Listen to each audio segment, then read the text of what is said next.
मेरी मौत खुदा के हाथ है या ये फ्री विल वाले के हाथ है? खुदा ने फ्री विल का निजाम बनाया है और उस निजाम का गलत इस्तेमाल करके कोई आपको मार रहा है, इस्तेमाल करके मेरा कत्ल कर देता है। अब मेरी मौत का जिम्मेदार प्लेनेट की मेजॉरिटी तय करेगी, सोसाइटी की नहीं। प्लेनेट की मेजॉरिटी गॉड के एग्जिस्टेंस को सही मानती है, आप क्यों नहीं मानते? कि जो मैं इतनी देर से कॉन्टिंजेंसी आर्ग्यूमेंट आपको बता रहा था, ये अकल से ही बता रहा था हजरत। आप ये बताएं कि आप इन्फिनिट रिग्रेस ऑफ कॉजेस को पॉसिबल मानते हैं या नेसेसरी बीइंग के एग्जिस्टेंस को सही समझते हैं, चूंकि दो ही ऑप्शन हो सकता है। आप ये बताएं।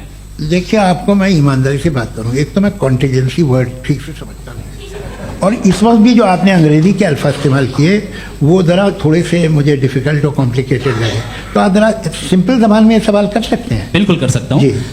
यूनिवर्स की हर चीज कॉन्टिंजेंट होने का मतलब यह है कि वो अपने एग्जिस्टेंस में किसी के ऊपर डिपेंडेंट है। जो भी चीज डिपेंडेंट होगी वो चीज इंडिपेंडेंट नहीं हो सकती, तो उसका कोई ना कोई कॉज होगा।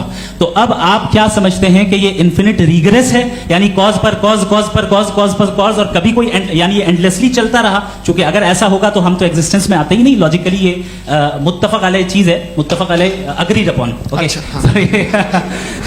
इस पे हमने एग्री किया था कि मुश्किल शब्द आएगा तो अर्थ बताना पड़ेगा। तो इन्फिनिट रिग्रेस तो पॉसिबल नहीं है, तो कहीं ना कहीं आपको रुकना पड़ेगा ऐसे नेसेसरी बीइंग पर। नहीं, कोई जरूरत नहीं रुकने की। किसने कहा आप रुकना पड़ेगा? आप रुकते हैं खुदा पे, आप नहीं रुकते। आप कहते हैं वो हमेशा से, जब उस वक्त से जब वक्त नहीं था। आप कहाँ रुकते हैं कि अब हुआ था वो? आप नहीं कहते। हम क्यों नहीं मान सकते कि यूनिवर्स जो है और बल्कि मल्टीवर्सेस जो है वो हमेशा से हैं, वो बनती है, बिगड़ती है। एक हमारे यहाँ एक चीज़ है ब्लैक होल, वो समेट लेता है वापस, फिर ब्लास्ट होता है, फिर फैल जाता है। और इसमें हमारी तो खैर कोई औकात ही नहीं है इंसान की।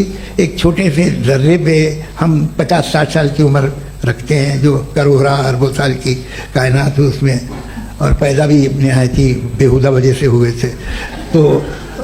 तो इसमें है ये सोचना कि इसकी वजूहात और ये क्यों है, ये डिपेंडेंट है, ये हम देख रहे हैं, क्या मालूम। आप सोचिए कि ये जो फैल रही है कायनात, ये कहाँ फैल रही है, ये कहाँ जा रही है, और ये फैल क्यों रही है? अरे बना ली थी तुमने, रुको भैया, काफ़ी है।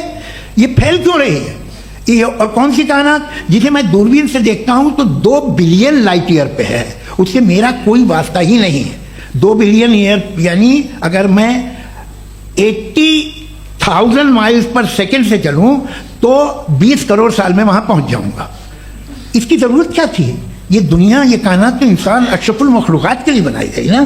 तो ये सब ये टर्म समझ में नहीं आया। इसमें कोई खास समझने वाली बात थी भी नहीं। ये जो अल्टीमेट कहा यह जाता है कि ये जो पूरी यूनिवर्स है, ये जो दुनिया है, ये इंसान के लिए बनाई गई। अच्छा, ये सब इंसान के लिए। क्यों साहब, सही है ना? बिल्कुल, लेकिन इसका यह मतलब नहीं कि किसी चीज के पीछे रीजन आपको नहीं पता तो रीजन नहीं है, इसे कहते हैं नहीं, मुझे नहीं पता, लेकिन मेरी जिम्मेदारी नहीं है। वो बिल्कुल सही कहा था उसने, बर्टन रसल ने। आपने उसे मजाक में टाल दिया कि भाई आप एक दावा कर रहे हैं, मैं क्यों कहूं कि ये गलत है दावा? आप प्रूफ कीजिए, मेरे पे जिम्मेदारी ही नहीं है, मैंने थोड़ी कहा है। आप प्रूफ कीजिए कि ये सही है। आप आर्ग्यूमेंट ऑफ कॉन्टिंजेंसी का जवाब सवाल पूछना चाहेंगे? आप सवाल पूछना चाहेंगे मुफ्ती साहब से? क्योंकि ये क्रॉस एग्जामिनेशन का दौर है। आप जैसे पहले बोल रहे थे फेथ को लेकर कुछ, मैं ये पूछना चाहूँगा कि खुदा ने जो भी रेवोल्यूशन किए हैं, एक मज़हब के लिए बहुत से मज़हबों में किए हैं, अलग अलग रेवोल्यूशन है। कहीं कुछ एक बातें हैं, कॉन्ट्रडिक्शन भी है आपस में, कहीं कुछ आप कर सकते हैं, कहीं कुछ नहीं कर सकते। ऐसा नहीं है कि सबकी कोड ऑफ मॉरल एक है। तो ये किस्सा क्या है? अब आप ये देखिए कि मुझे कभी कभी लगता है कि जो फुटबॉल फाइनल होता है, लाखों लोग होते हैं, फिर वो टीवी कवर करती, करोड़ों लोग, अगर उसमें खुदा की एक बूमिंग आवाज़ आ जाती, मैं गॉड हूँ, तो सारे लोग अभी सुन लेते और टीवी पे भी सुन लेते, किस्सा खत्म होता। ये इतनी राजदारी क्या है कि तुम सामने कुछ तो सबूत दे दो हमें सॉलिड। ये कह साहब ये यूनिवर्स कैसे बने, इससे मसला क्या हल होगा? मैं पूछूंगा आपसे खुदा कैसे बना? क्यों नहीं पूछूंगा कैसे बना? बल्कि वो तो कायनात से कहीं ज़्यादा इंटेलिजेंट है, कायनात से कहीं ज़्यादा कॉम्प्लेक्स। जी वो हमेशा से, अरे आप कहेंगे मैं मान लूँगा। अच्छा, दोयम वो कादिर मुतलक, यानी कादिर मुतलक का मतलब ओमनीपोटेंट, जो चाहे कर सकता है। आपको नौकरी दिलवा सकता है, आपकी अच्छी जगह शादी करवा सकता है, आपके पड़ोसी का मुकदमा हरवा सकता है, आपको जिता सकता है, सब काम करता है। थोड़ा सा माइक क्लोज जी। वो इस दुनिया को चला कैसे रहा है? ये दुनिया कैसी चल रही है? आपको इस पर हैरत नहीं होती? या क़यामत के बाद कभी एक जस्टिस होगा, जब ये बच्चा मर चुका होगा जिसकी धज्जियाँ उड़ गई बम से, इसको इंसाफ मिलेगा तब। अच्छा, अब जवाब दूं?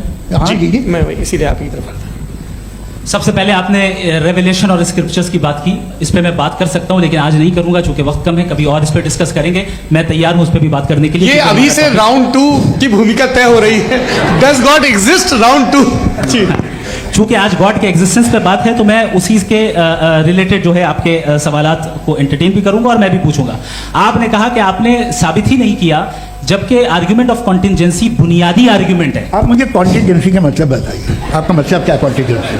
कॉन्टिजेंसी का मतलब यह हुआ कि हर वो वजूद जो किसी भी चीज का पाबंद है, हर वो वजूद या हर वो चीज जो अपने एग्जिस्टेंस में किसी भी चीज के पाबंद है और उससे बाउंड है, उसको उसकी जरूरत है, उस पर डिपेंड करती है, तो जाहिर सी बात है कि उसका कोई ना कोई कॉज होता है। ये तो अक्ल की बात है, ये आप रीजनिंग की बात करते हैं, मैं वही कर रहा हूं। दूसरी चीज, आपने ये बात कही कि इतने बिलियन लाइट ईयर्स दूर है, उसका मेरा क्या लेना देना। फिर मेरे ख्याल से आपको ये नहीं कहना चाहिए I think therefore I am an atheist. आपको सोचना चाहिए, सिर्फ आप एक लिमिटेड दायरे में रहकर नहीं सोचें बल्कि बाहर निकलकर सोचें। आपने तीसरा सवाल किया, आपने 2-3 सवाल एक साथ। ऐसी बातें ना कीजिए, कुछ को इतराज हो जाएगा आप पे कि आप कुछ भी सोचिए। ये इजाजत आपको है नहीं, मुझे है।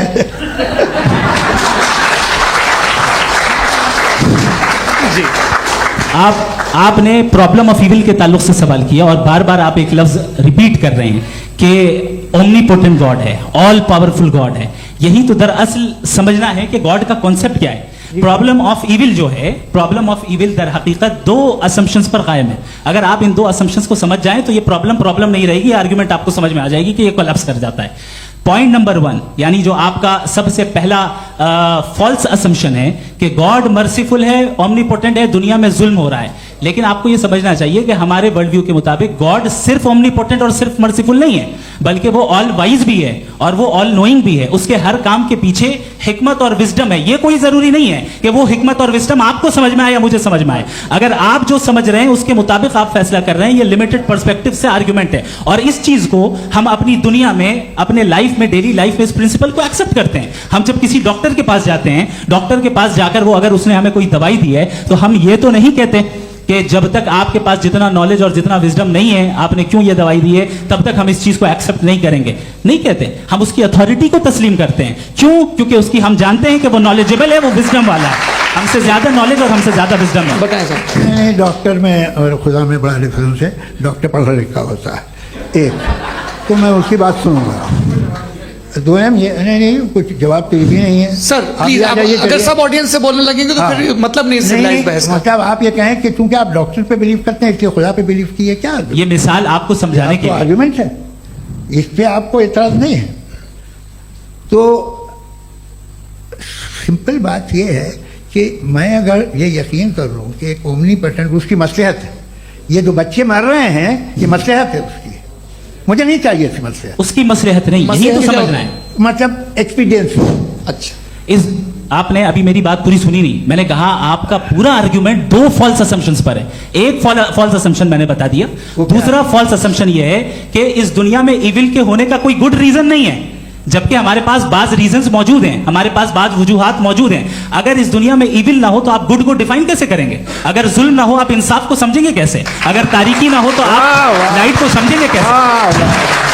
बहुत अच्छे। अभी और सुन लें, अभी और बाकी है। ये तो बात बहुत पसंद आई साहब मुझे कि जब तक रेप ना हो तब तक औरतों की इज्जत का ख्याल आपने मेरा जवाब पूरा सुना ही नहीं। जब तक के बच्चों का कत्ल ना किया जाए तब तक आपको बच्चों की मासूमियत की इज्जत। आपने पूरा जवाब सुना ही नहीं। क्या बात है, क्या आपने नुक्ता निकाला? आपने पूरा जवाब सुना ही नहीं। आप सुन लें, मेरी बात सुन लें। ये मैंने आपको एक चीज बताई। दूसरी चीज, इस दुनिया में हम आए हैं टेस्ट के लिए, हमारा टेस्ट हो रहा है और हर इंसान का अलग अलग अंदाज में टेस्ट होता है। और इस दुनिया में अगर इविल मौजूद है तो वो इविल जरिया है हमारे अंदर ह्यूमन नोबल क्वालिटीज को डेवलप करने का और अलग अलग फील्ड में प्रोग्रेस करने का। और अगर हमारे अंदर और इस दुनिया में इविल नहीं होता तो बताइए टेस्ट का मतलब क्या होता? अगर मैं अपने स्टूडेंट को एमसीक्यूज दूं और उसमें सिर्फ राइट आंसर लिख कर दे दूं और कहूं तुम्हारा टेस्ट हो गया, ये मीनिंगलेस है। इस दुनिया में अगर हम टेस्ट के लिए आए हैं तो जाहिर है गुड एंड इविल दोनों मौजूद है। तो अगर गुड एंड इविल दोनों मौजूद है तो ये इविल भी खुदा का बनाया हुआ है। जी हाँ, खुदा का बनाया हुआ है, लेकिन अच्छा, चलो अच्छी बात। जी बिल्कुल, तो बिल्कुल खुदा ने मतलब बनाया। अभी तो ये है कि जो मेजॉरिटी है दुनिया में वो इविल है, तो ये खुदा एक्चुअली इविल के साइड पे लग रहा है मुझे। बिल्कुल भी नहीं, मैं बताता हूं। मेजॉरिटी में तो वो है। क्या बात कर रहे हैं भाई आप? मैं बहुत- कोई भी जो मुंसिफ होगा, चाहे आपका अपना घर हो जिसके आप सबसे बड़े हैं, चाहे आपकी ऑर्गेनाइजेशन हो जो आप चलाते हैं, वहां पर आप इविल रखेंगे साबित करने को कि बाकी लोग शरीफ हैं। मेरी बात सुनिए। क्या ये आर्ग्यूमेंट ही गलत है? अगर- कि जब तक कि कोई इविल नहीं होगा तब तक के शरीफ आदमी शरीफ नहीं लगेगा। अगर एग्जामिनर गलत ऑप्शन दे रहा है तो एग्जामिनर इविल नहीं हो गया, जो गलत ऑप्शन को सेलेक्ट कर रहा है वो फेल होगा। क्रिएटर ने इविल को बनाया है लेकिन वो इविल नहीं है। अच्छा। सुनिए मेरी बात, चलिए, लेट मी कंप्लीट सर। जी, जी। क्रिएटर ने इविल को बनाया है टेस्ट के लिए, वो इविल नहीं है। इविल वो होगा जो उसे इख्तियार करेगा। छुरी को बनाने वाला गलत नहीं होता है, छुरी का गलत इस्तेमाल करने वाला गलत होता है। रेप को कैसे गलत इस्तेमाल करते हैं? रेप इंसान के फ्री विल का नतीजा है। ये रेप कैसे गलत इस्तेमाल होता है? ये मुझे अब सुन ले, अब सुन ले। ये गलत इस्तेमाल होता है। हाँ मैं बता रहा हूँ ना, कैसे गलत इस्तेमाल? मैं बता रहा हूँ जी। कि जो इविल इस दुनिया में मौजूद है उसके कई सारे तरीके हैं। एक तरीका इंसान का अपना फ्री विल है। अब अगर कोई रेपिस्ट रेप कर रहा है तो इसका गॉड का कसूर नहीं है, वो अपने फ्री विल का गलत इस्तेमाल कर रहा है, उसको सजा मिलनी चाहिए। अच्छा। और उसी के लिए जहन्नम बनाई गई है। ये फ्री विल का भी बड़ा चक्कर। आप जब कोई बुरा काम करते हैं या कोई बुराई होती है तो ये कहा जाता है कि ये फ्री विल है। 7 billion free wills are moving on this planet. 7 billion free will. और एक आदमी अपनी फ्री विल से मुझे कत्ल कर दे तो मैं खुदा की मर्जी से मारा हूं कि इसकी फ्री विल की वजह से। खुदा ने फ्री विल का निजाम बनाया है और उस निजाम का गलत इस्तेमाल करके कोई आपको मार रहा है, इस्तेमाल करके मेरा कत्ल कर देता है। अब मेरी मौत का जिम्मेदार कौन है? वो इंसान जिम्मेदार है। वो इंसान। जी। तो ये कहना कि और उसको सजा मिलेगी। तो अब आप आगे चलिए कि ये तय करना कि अल्लाह ही या खुदा, सॉरी अल्लाह नहीं, खुदा ही जिंदगी देता है, खुदा ही मौत देता है, ये गलत है। बिल्कुल गलत नहीं है। हाँ, नहीं। निजाम उसी ने बनाया फ्री विल का। निजाम मौत और हयात को उसी ने बनाया। You are contradicting yourself. अभी आपने कहा कि एक आदमी ने फ्री विल से आपको मार दिया, इसमें उसे फ्री विल दी गई थी, उसने गलत इस्तेमाल किया। 7 billion free wills are moving on this planet और आप चाह रहे हैं कि मैं सिर्फ खुदा का ध्यान करूं।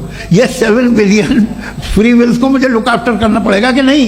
ये तो तबाहियां कर रही हैं और तबाहियां ज़्यादा हो रही हैं। बिल्कुल। तो अगर आप बताएं अगर खुदा नहीं है फॉर एग्जाम्पल, हाँ। तो आप इविल को कैसे डिसाइड करेंगे? यानी how can you define evil objectively without God?